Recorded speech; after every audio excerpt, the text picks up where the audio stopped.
உலகை எழுப்பும் ஞாயிறு அங்கே குடியிருப்பான். அவன் ஆனை முகத்தனின் அடியவர் மனத்தில் ஒளியாய் வந்து கொலுவிருப்பான்.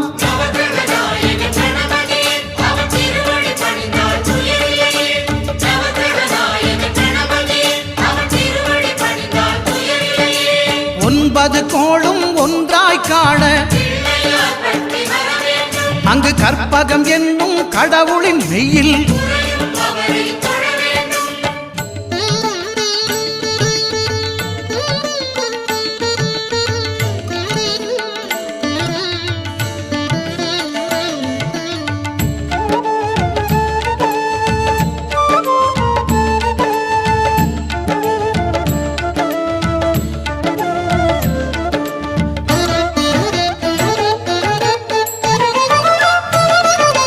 திங்கள் பகவான் திருமுகம் காண